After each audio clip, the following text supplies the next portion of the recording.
نعمل مع بعض بسكوت العجوة زي البسكوت الجاهز بالظبط. هنتكلم على نص كيلو من الدقيق، معايا 200 ملي من الزيت، ومعايا 60 جرام من السمن، نص كوباية سكر، 3 معالق كبيرة حليب بودرة، معلقة صغيرة بيكنج باودر، نص كوباية مية عليها نص معلقة صغيرة من الملح، فانيليا برتقان او بشر برتقان.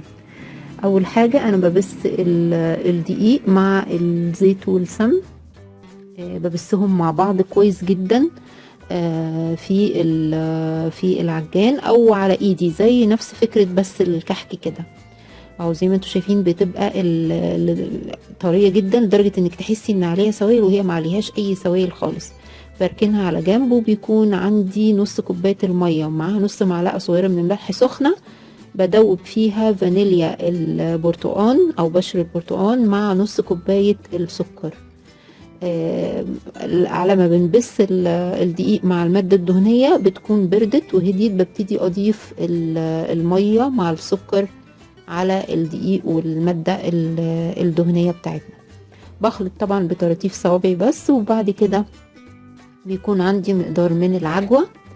العجوة دي انا عاملاها بحتة زبدة وحاطة عليها سمسم وقرفة، ممكن كمان تحطوا عليها برتقان لو بتحبوا، فانيليا برتقان يعني.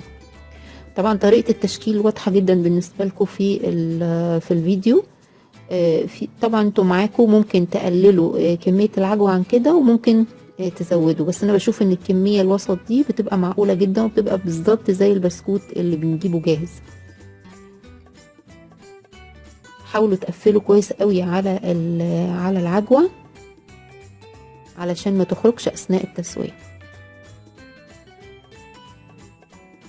البسكوت ده لو عملتوه بالمقادير ونفس التكنيك ده هيديكوا نفس نتيجة البسكوت العجوة الجاهز اللي بتشتروه من بره بالظبط.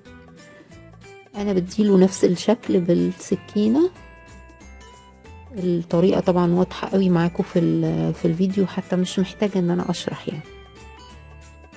وحاولوا طبعا تقطعوه تكون القطع كلها قد بعضها الى حد ما، يعني لو عندكم حتى مسطرة ممكن تقيسوا بالمسطرة عشان تطلع معاكم كل القطع نفس الحجم.